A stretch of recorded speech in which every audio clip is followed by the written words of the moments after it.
Hur går egentligen uppkörningen till och hur bedöms den för godkänt? Följ med i bilen på en uppkörning med en elev och inspektören Rune. Jag arbetade tidigare som trafikinspektör. Under min tid bedömde jag mer än 5000 körprov för behörighet B. För att du ska förstå vad inspektören kollar efter så kommer du få höra hur Rune bedömer olika situationer. Det är att man bör försöka hålla sig så att säga, på sin sida av gatan då. Kommer få se vilka misstag eleven gör. Det kommer en bil från höger här som Joel då borde ha stannat för egentligen. Du kommer få se vad eleven gör rätt. Då gör Joel en bra bedömning om när det är läge att köra in. Och till slut kommer du få se ifall eleven blir godkänd eller underkänd.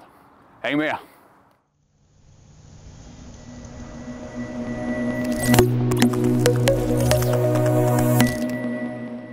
Okej. Ja, hej Joel. Hej. Hejsan, Rune heter jag. Och Joel. Det är jag som ska ut och åka med dig idag på ditt körprov. Det vi måste börja med först är att titta så att du är du, så att jag skulle behöva låna din legitimation. Absolut. ID-kort. Ja, tack så mycket. Så, och det är nationellt ID, ja precis. Joel, och så skriver vi sådär. Och har du något körkort i något annat EES-land? Nej. Nej. Då ska du få intyga det genom att du sätter din namnteckning där på raden. Mm.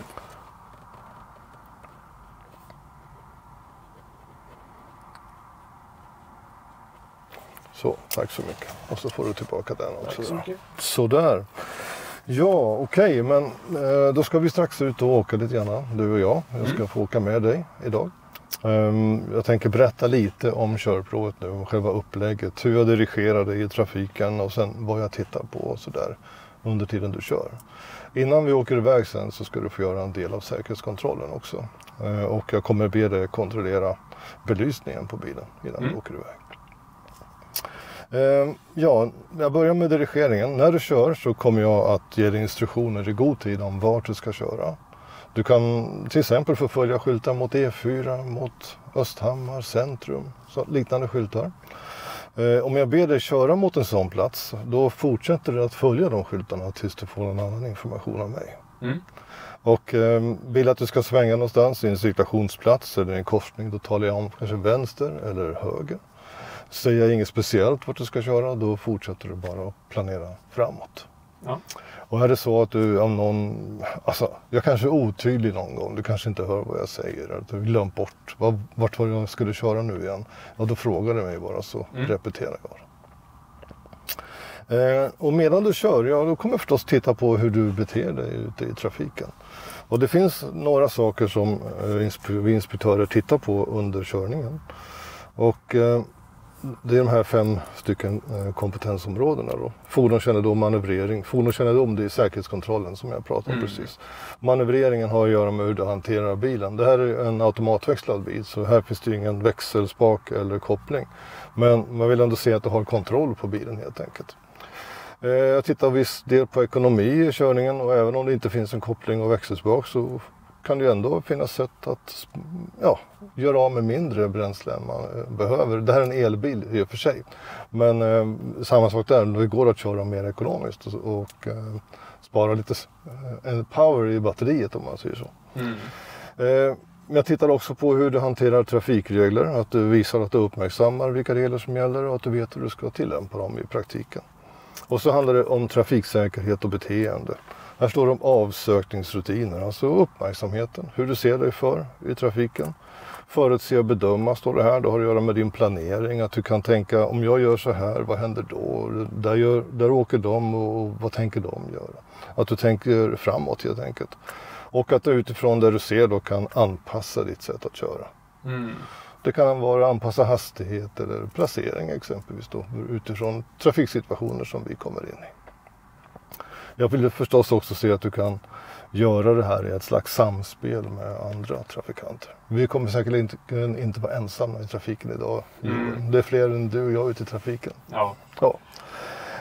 Här finns det ett antal olika så kallade det här är provinnehållet så att säga. Det är 25 eller 26 punkter då egentligen. Men vi kommer ju inte hinna eller ha möjlighet att gå igenom allt det här. Utan körprovet blir ett slags stickprov då. Och några av de här sakerna kommer vi hinna med. Och medan du kör så kommer jag sitta för min eget minne att bocka av det vi har gjort. Så när jag sitter med pennan och markerar här så är det inte, det har ingenting så att säga med någon bedömning av din körning att göra. Så du behöver inte vara orolig eller fundera på vad skrev han nu då, var det här bra eller dåligt, utan jag markerar bara för att jag själv ska komma ihåg vad vi har gjort under körningen. Ja, här berättar jag för Joel att, om provpunkter, hur många provpunkter det finns och att körprovet är ett stickprov. Det jag inte säger till honom men som är viktigt att ha i åtanke, det är att inspektören, jag i det här fallet, och gör en helhetsbedömning. Jag kan alltså inte göra en 100% komplett utvärdering av allt vad Joel kan eller inte kan i trafiken. Och jag går inte heller in i min bedömning på alla små detaljer som man gör när han kör. Utan jag tittar på helheten och jag väger tillsammans alltihopa. Och utifrån det jag ser i hans körning så kommer jag fram till ett resultat. I bästa fall så kommer du få köra så här 25-35 minuter om vi inte hamnar i en massa bilköer, det blir längre, men avsikten är 25-35 minuter ungefär. Och sen när vi kommer tillbaka då här där vi började, då kommer du få veta resultatet av körningen. Hur lät det där tycker du, Joel? Låter det rimligt? Ja, det låter bra. Jag tror att jag förstår vad du menar och jag förstår kriterierna vad jag ska. Ja, okej. Är det någon fråga du kommer på så kan du alltid ställa den medan vi kör också då. Jag kan ju säga också som en liten förtydligande att om jag ber dig köra någonstans och säger sväng höger eller liknande så här, ja då får du alltid köra där. Så det är inte så att jag säger höger och så sitter jag och väntar och undrar, ser han det där förbudsmärket här nu? Utan det är faktiskt så att ber dig köra någonstans då får du svänga där. Ja. Okej, vad säger du? Ska vi ta och gå utanför bilen då och så får du kontrollera så att belysningen på bilen fungerar som den ska. Och är det någon detalj du behöver hjälp för att kontrollera den, något som du inte kan klara ensam, så ber du mig om hjälp. Okej, då går vi ut ur bilen.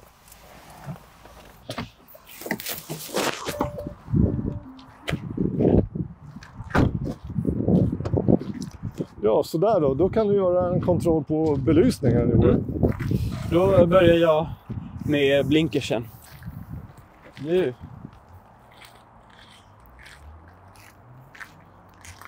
Nu blinkar vänster.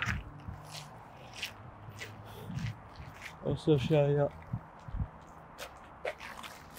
höger.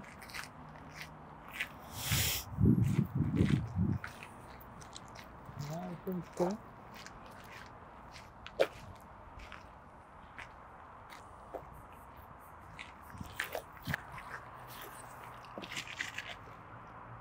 Sen kör jag helljus. Ja, idag så fick Joel göra en kontroll av belysningen.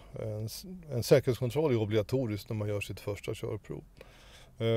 Den här bilen var ovan för Joel så han blev lite osäker på hur han ska göra för att få på strömmen och se till att det går att kontrollera blinkers och helljus och alltihopa. Så han blir också säkerligen påverkad av det. Jag bedömer det som att det är nervositet som ställer till det. Säkerhetskontrollen saknar ett par delar. Bland annat så borde han förstås ha kontrollerat att ljusen bak fungerar och att vänsters blinkers bak också fungerar. Men jag har väldigt överseende med det i det här fallet. Det kan också vara så här att vid någon situation under en säkerhetskontroll så kan man inte klara av att göra den ensam.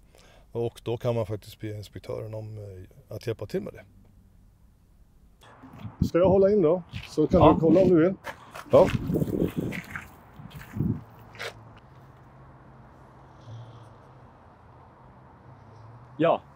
Ja, precis. Okej. Och nu kör jag bromsljuset. Så ska jag titta då så bromsar du. då kollar du. Ja, bromsljuset fungerar. Bra. Ja. Ja, börjar känna dig nöjd så? Ja, jag känner mig nöjd. Ja, okej. Men då tar jag och sätter mig. Och så kan du också ta och ställa in din förarställning så att du sitter och ser bra. Är du osäker inför uppkörningen? Riskera då inte att kugga utan boka in en sista körlektion med Trafico för att se hur du ligger till. Bokar in en körlektion med Trafico så kommer våra lärare och hämtar upp dig på den plats du har valt. Och i appen hittar du även all teori du behöver för att klara teoriprovet. Så riskera inte. Ladda ner appen idag och kom igång direkt. Ja, är det någonting mer du behöver ställa in innan vi ger oss ut i trafiken? Jo.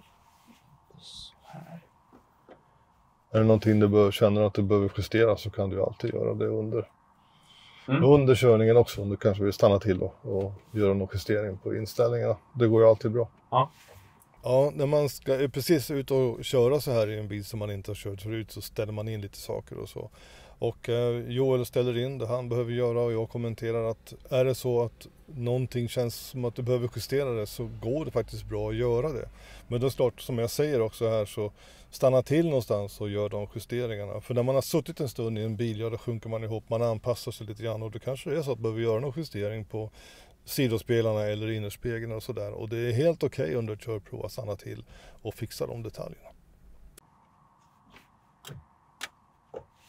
Så, då är det klart. Ja, sådär. Då tar vi och åker ut en sväng i trafiken. Och då ska du köra, du kan köra höger bort förbi lyktstolpen där borta. Så ska vi ta ut till vägen och svänga höger. Du bara vrider på den där högst upp. Så är foten på pedalen där, precis. Sådär.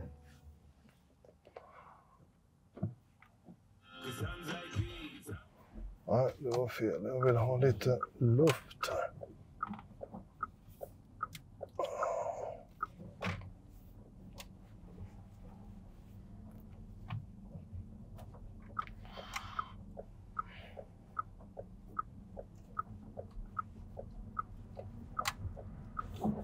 Så där någonting.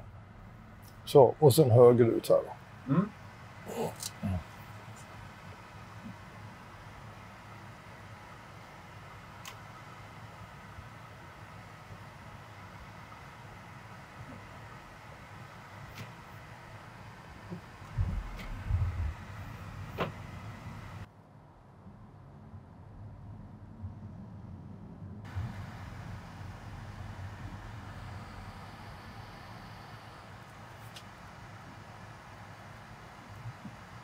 Höger här. Nej, fortsätt bara framåt. Ja, Joel har kanske glömt bort vart vi var på väg eller också har han missuppfattat mina instruktioner och det är helt okej. Han frågar höger här. Nej, säger utan du ska rakt fram. Är det så att du missförstår eller glömmer bort vad instruktioner som du får och vart du ska köra så är det helt okej att bara fråga inspektören.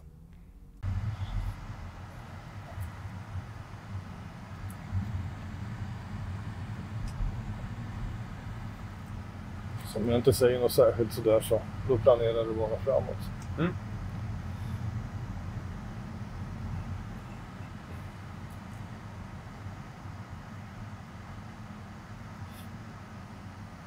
Jag tycker om att sitta och småprata lite när du kör bil eller vill ha det lugnt och lite tyst sådär. Jo, men jag brukar, speciellt om jag kör med familjen. Du som kör, det är viktigt att påpeka det, att det är du som bestämmer om det ska pratas och på vilket sätt det ska pratas under körprovet.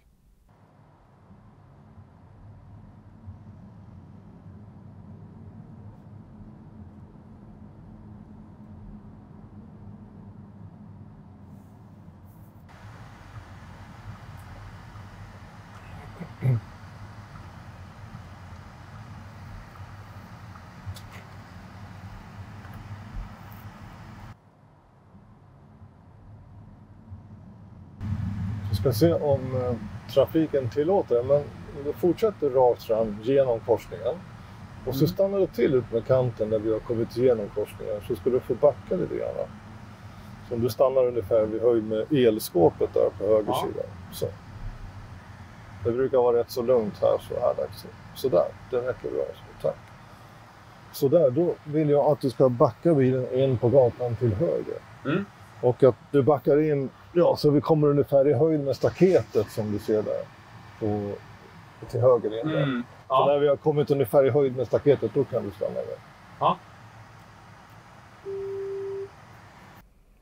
Ja, jag har bett Joel köra in i det här området för jag har en uppgift i bakhuvudet åt honom här, nämligen att han ska få backa runt hörn som det heter. Och den här korsningen som vi kommer in i, det är en fyrvägskorsning med trottoarkanter och gångbanor vid sidan om. Och vid backning så är det lämpligt om tillfällen som det går att ge någon typ av riktmärke, riktpunkt till den som ska backa så man vet ungefär hur långt de ska backa och så. Och det försöker jag göra här med Joel när jag talar om att han ska backa bort till staketet. Det jag inte riktigt så här, det jag inte säger någonting om här egentligen, men som ofta kan vara lite grundläggande underförstått, det är att man bör försöka hålla sig så att säga på sin sida av gatan då. Joel kommer lite väl långt ut i mitten. Han genomför backningen bra uppsiktmässigt och så vidare, men han kommer lite väl långt ut i mitten, så därför så ber jag honom göra om det.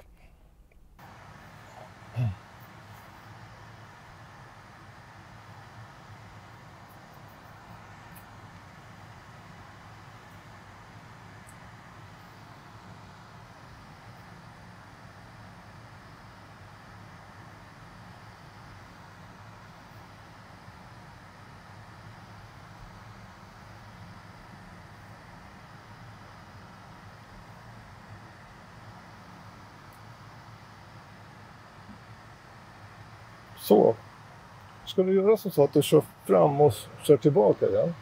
Och så försöker du komma lite mer närmare kanten. Ja.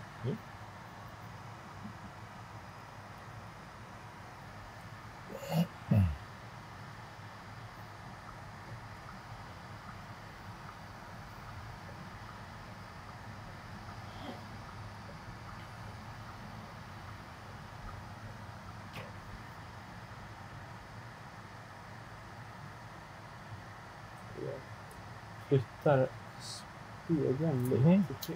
Det går bra. Så.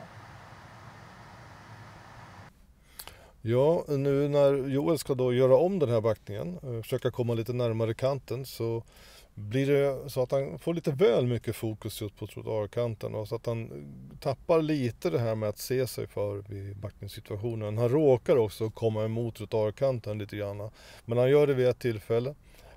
Men vi kommer närmare trottoarkanten precis som jag önskade.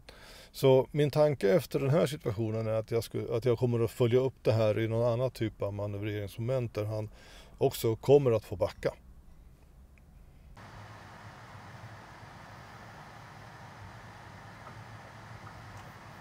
Jag är med på att det kommer lite trafik.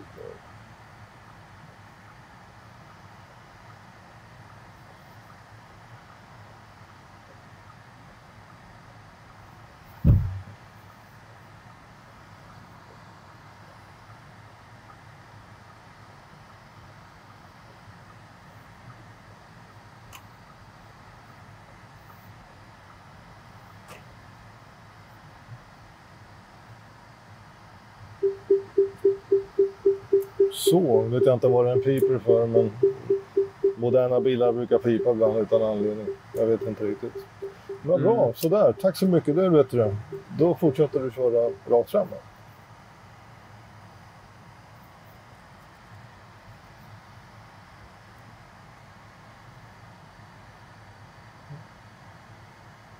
Efter att Joel har backat så ska vi då fortsätta körningen, och på väg ut ur den här korsningen så kommer det trafik från vänster.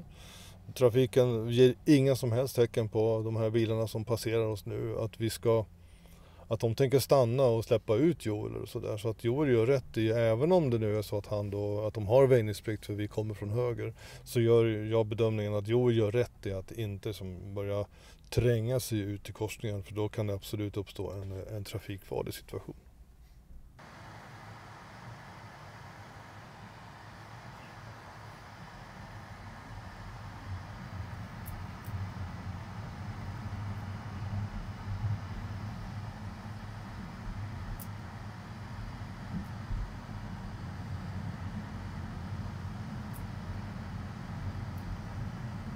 Och så ska du svänga höger här. Första gatan in till höger.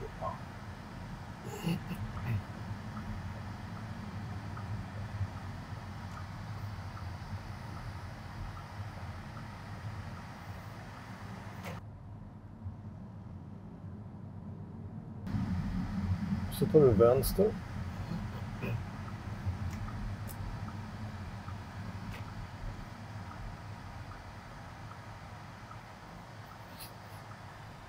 Ja, här kommer vi fram till en T-korsning och det kommer trafik ifrån vänster och som då har väjningsplikt gentemot oss. Men det kommer också trafik ifrån höger som då vi ska väja för. Så här blir det någon typ av kompromisslösning ifrån Joels sida.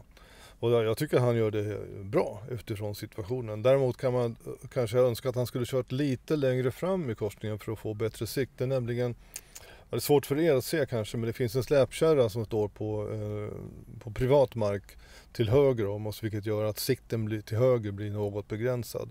Men Joel sitter lite mer till vänster än mig också, så han kan ha en bättre siktlinje än vad jag har.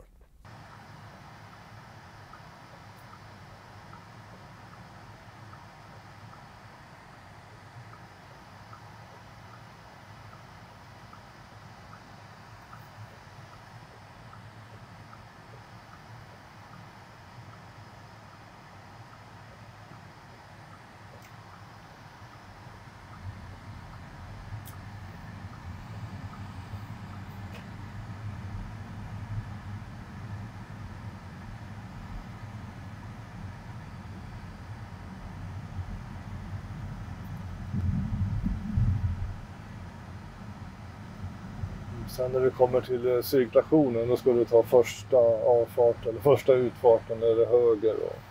Ja.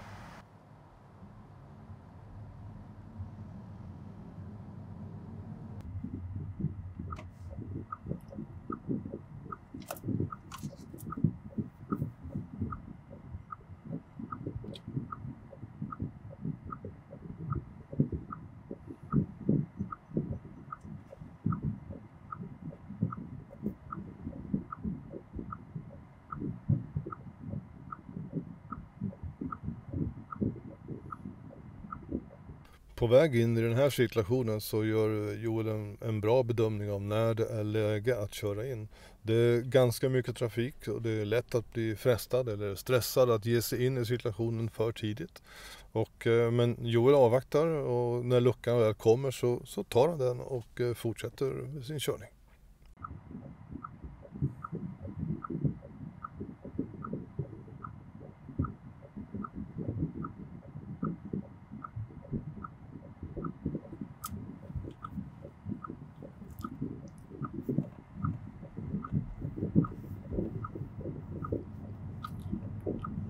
Och så fortsätter det framåt i rum och det står väg 282 där står det. Jag ska köra rakt fram.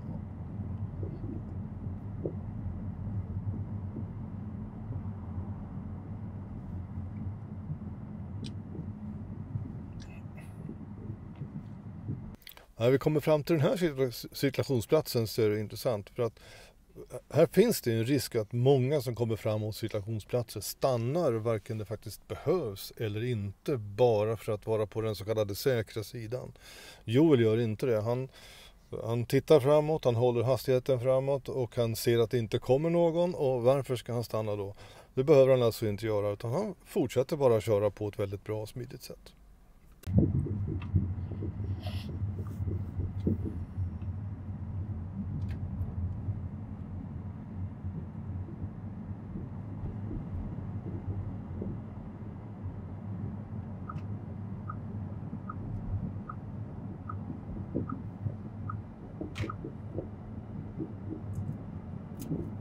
Nu tar du första in till höger.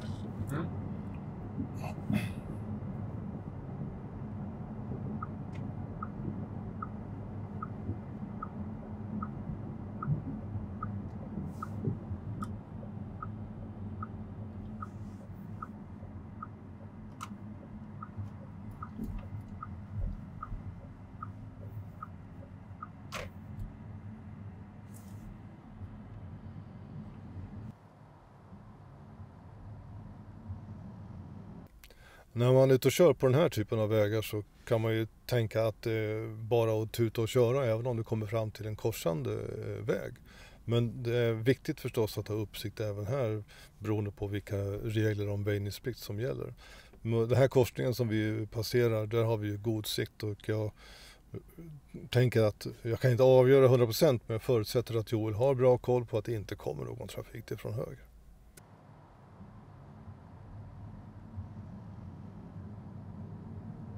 Nu kommer vi fram till en liten sträcka här med så kallat skol-30 heter det. Och det är när hastigheten är begränsad till 30 km/h under vissa klockslag där man kan tänka sig att skolbarn rör sig till och från. Och Joel går ner bra i hastighet och sen så går han lite uppåt hela tiden tills vi då är uppe på cirka 37 km/h. Ja, det kan man tycka att det inte är okej förstås, men ser jag på situationen som sådan så är Joel väldigt uppmärksam på hastigheten och tar ner hastigheten bra. Och han ger inte mig en känsla av att han är en rallyförare på det sättet som inte bryr sig om hastighetsgränser. Så att jag tar med mig det här i vidare bedömning.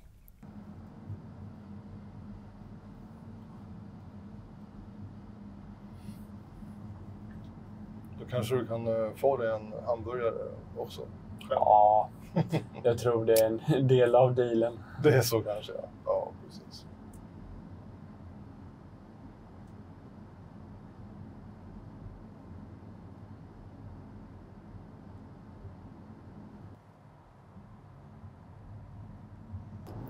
Sen ska du köra höger där framme. Mm.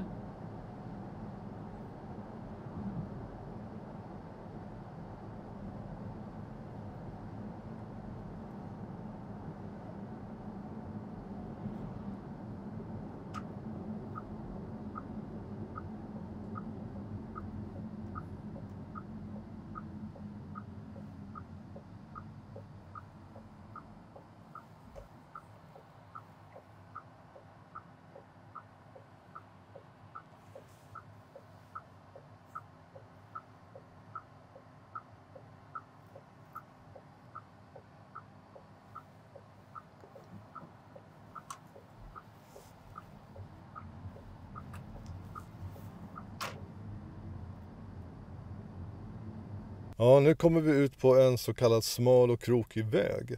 Och här tittar jag på hur Joel, dels hastighetsanpassningen förstås, och jag tittar på hur han placerar bilen på den här vägen.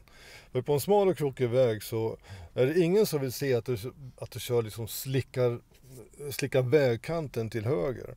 Så att man känner oro för att du ska köra ner i diket. Man vill inte heller se att du ska ligga allt för långt till vänster. Men om det är så att trafiken tillåter så är det helt okej att hålla det liksom ut mot mitten på en smal och krokig väg.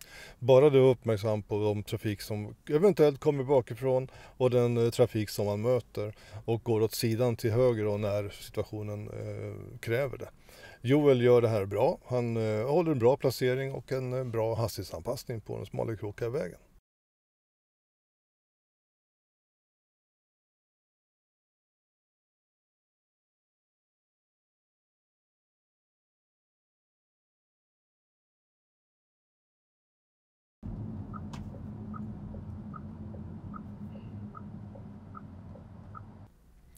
Nu kommer vi fram till en korsning med stopplikt och vägmärket och linjen är då före cykelbanan. Och vad jag vill se här är att Joel kan tillämpa stopplikt. Och när det är stopplikt så måste ju fordonet stå helt stilla. Och det finns också väjningsplikten gentemot gång- och cykelbanan här. Stopplikten gäller precis lika mycket för cykelbanan som för körbanan. Joel gör det här bra. Han stannar och i god tid och visar sin avsikt att han faktiskt ska stanna och släppa fram den trafik som befinner sig både på cykelbanan och på körbanan.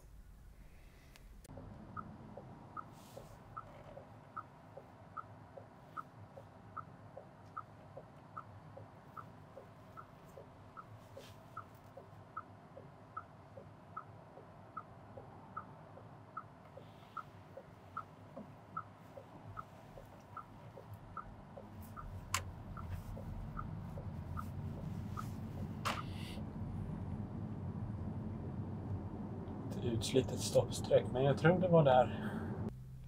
Efter att jag kört ut på den här vägen så kommenterar Joel att stopplinjen är väldigt sliten. Och så kan det vara. Vissa stopplinjer slits ut och blir mer eller mindre osynliga. Men då är det upp till dig då som aspirant, eller som är ute och kör, att veta var du ska stanna.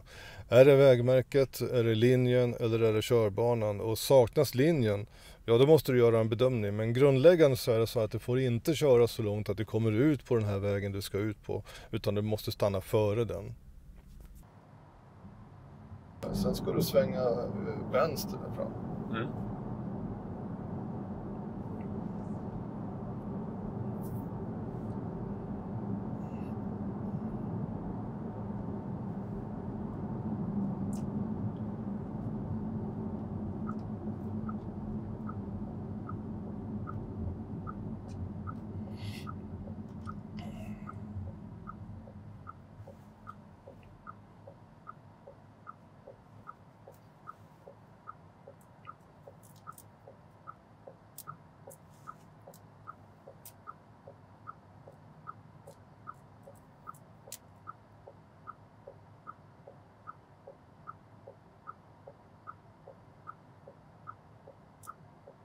Nu är vi på väg in i den här signalreglerade korsningen och vi har ju så kallad svängpil, alltså det betyder att när vi svänger vänster då ska det inte komma någon mötande trafik. Men det betyder ju inte att du inte ska vara lite uppmärksam på annan trafik i korsningen. Det är både gående, cyklister och andra som faktiskt ibland rör sig mot rött ljus eller kanske inte observerar att de har rött. Och så oavsett om du har en pil som då betyder att du inte ska ha någon mötande så var ändå uppmärksam på annan trafik i korsningen.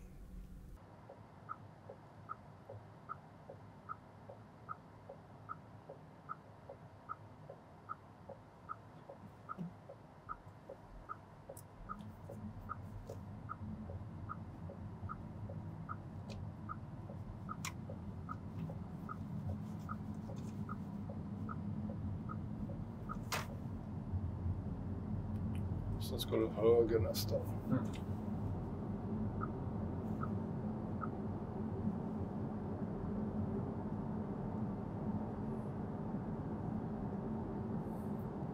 Svänger vi höger här? Ja, det är korsningen där fram, ja. Precis.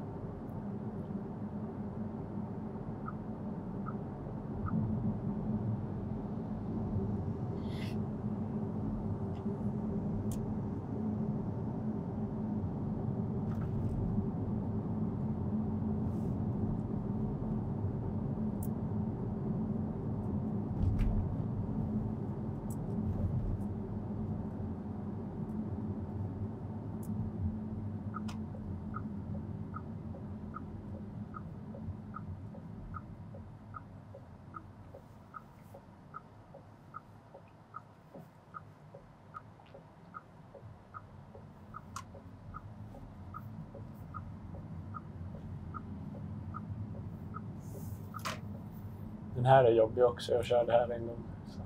Ja, den är lite knepig. Vissa tider på dagen framförallt. Ja, när det är ingen trafik då går det ju ganska smidigt. Då går det lätt överallt. Cirkulationsplatsen där skulle ta första utfarten, alltså höger där.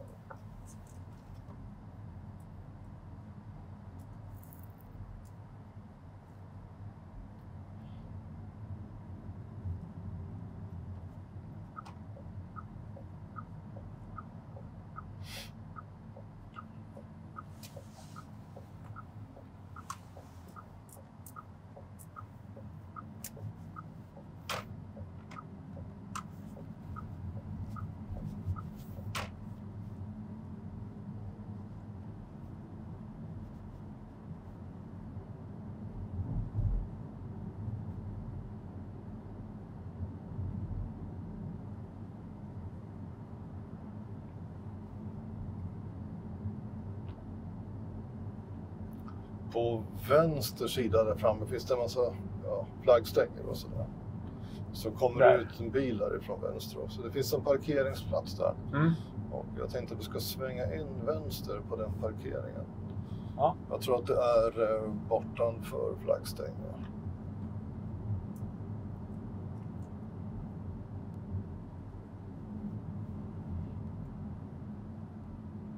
Nu kommer vi fram till en korsning där högerregeln gäller. Och det kommer en bil från höger här som Joel då borde ha stannat för egentligen och släppt fram den. Han är fullt fokuserad på mina uppgifter att han ska svänga vänster in på parkeringen här. Men jag tar med mig det här momentet i min vidare bedömning av körningen och väger ihop det tillsammans med det övriga som Joel har visat hittills.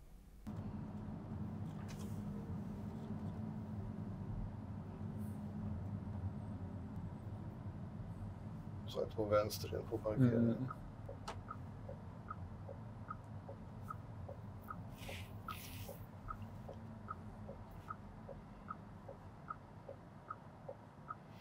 Någon som tänker köra med bagageluckan öppen? Eller? Ja.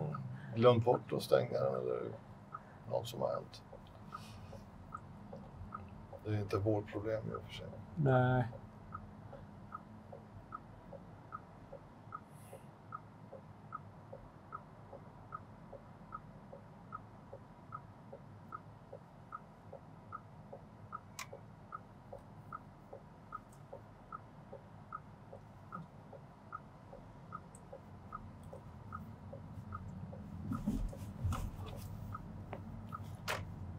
så tar du in till första till vänster här.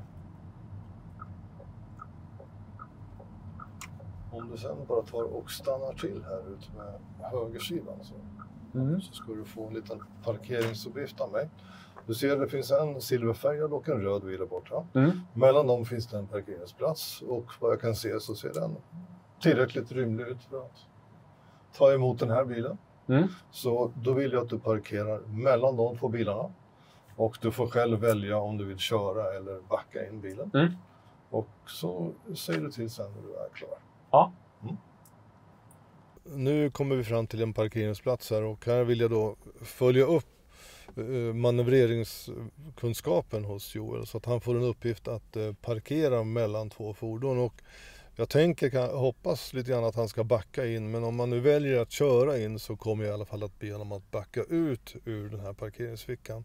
Och då får jag se ett kvitto på då hur han faktiskt hanterar bilen och hur han håller uppmärksamheten på andra trafikanter som rör sig runt omkring oss här på parkeringsplatsen.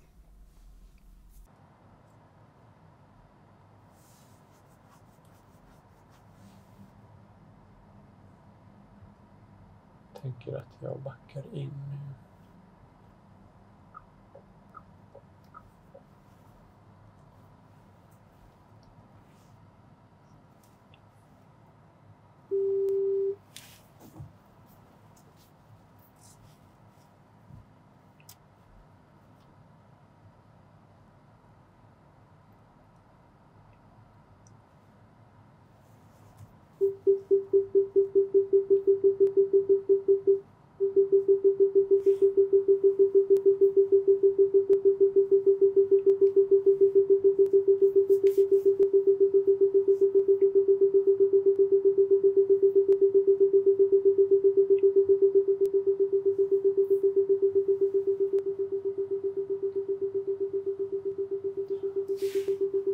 Kanske korrigera lite.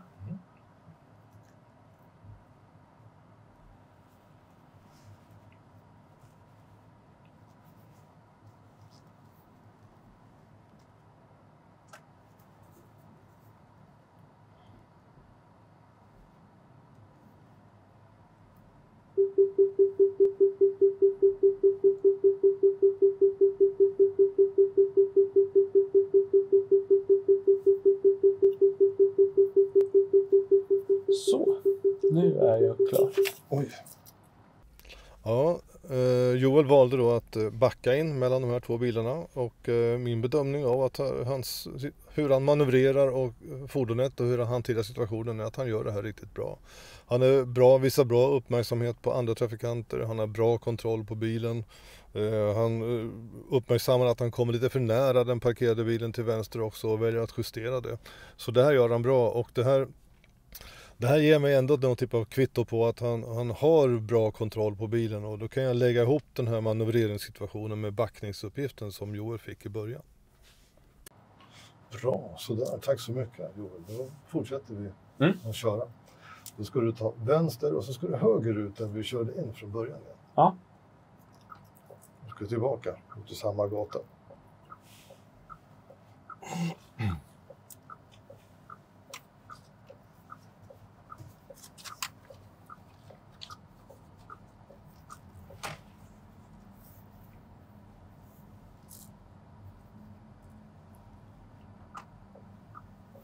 Och du ska höger sen ut på gatan. Så vi kommer tillbaka åt samma håll som vi kom från början. Där. Ja.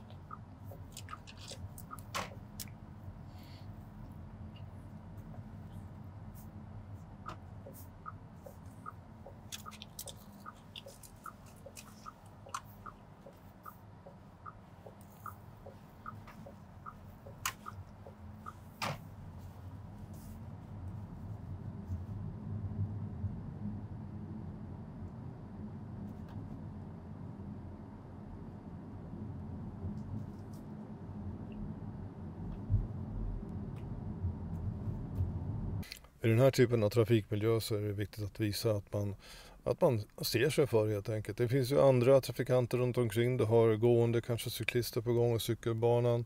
Vad tänker de göra? Var tänker de ta vägen? Är det någon som tänker köra ut i körbanan och så? Här är ingen som gör intrång, om man säger så, på vår körbana. Men Joel visar ju med sitt sätt att bete sig att han har koll på de här sakerna. Framme i cirkulationen där ska du ta vänster eller tredje utfarten om du vill. Svårt att veta vad alla... En del tycker man ska säga vänster, en del säger man tycker man ska säga tredje utfarten. Så. Det funkar ju bra när man säger tredje utfarten om det inte är en exakt korsning utan om det kommer lite från varje håll. Det är lite vad man är van vid också där. Ja.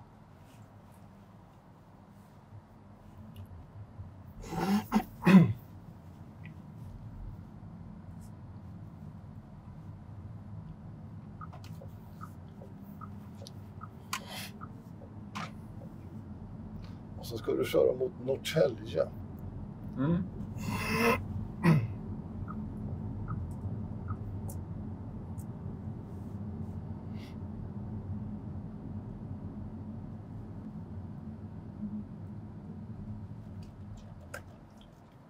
Och när vi kommer ut här sen så kommer det också stå väg 282. Och det är egentligen väg 282 som du ska köra mot sen. Just det. Ja, nu ger jag Joel en uppgift att göra så kallad självständig körning mot mål. Och först så måste jag igenom väg nummer 77 att köra mot. Men sen när vi har kommit ut på den vägen, då byter jag till en annat vägnummer och då blir det väg 282. Och skälet till att jag gör det är att jag vill se hur han tänker och planerar sin körning när han ska självständigt få välja väg utifrån de skyltar som sitter längs körbanan. Joel placerar sig bra, han har uppmärksam på ett bra sätt på vägmärkena och han följer de här anvisningarna väldigt väl.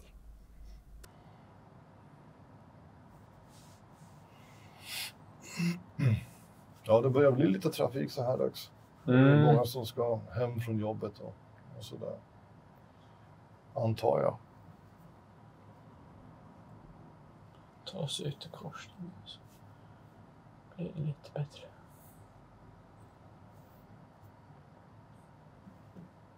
Ja, där kom nästa bakom oss.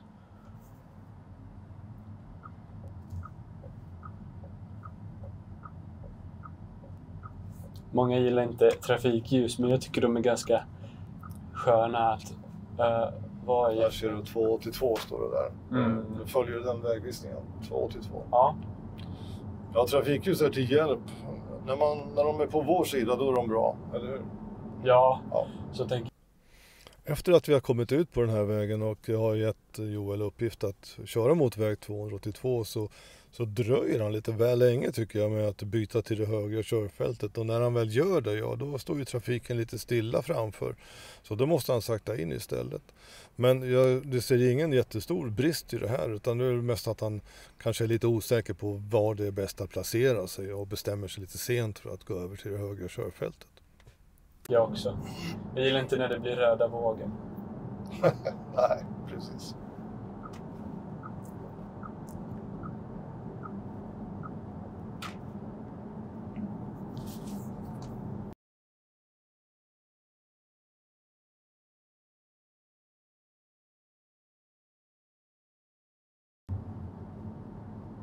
Påminner om väg 282.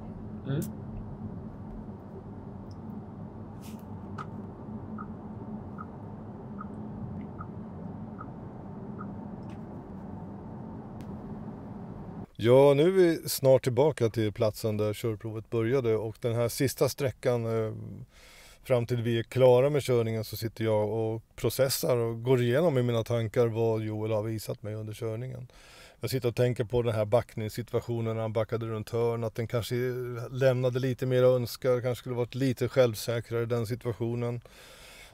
Jag tänker på hur han har gjort i andra situationer, hur han har gjort det riktigt bra, hur han har kört i cirkulationsplatser, vilken bra uppmärksamhet han har haft vid körfältsbyten, att han har jobbat bra i samspelet med andra trafikanter. Jag tänker på parkeringssituationen här. Ja, han backade ju bra och hanterade bilen bra där och såg sig för. Och hur ska jag väga det gentemot den här situationen med backningen i början av körprovet. Jag tänker också på den här bilen som kom från höger där han faktiskt kanske egentligen skulle ha, eller enligt regelboken skulle han ha stannat och släppt fram honom. Så nu sitter jag och väger de här sakerna, allt som Joel har visat mig nu, och jag funderar över vilket resultat jag ska ge honom när jag kommer tillbaka till startpunkten.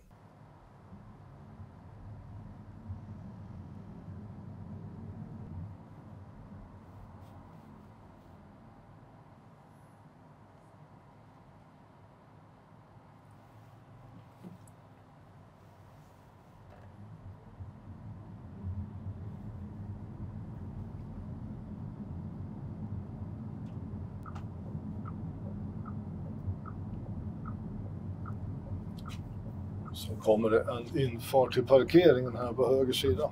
Du ska svänga in till höger där. Ja. Här? Ja, precis. Och så är vi tillbaka där vi började. Så du kan köra in och så kan du parkera där vid syrenbusken ungefär där vi stod från början.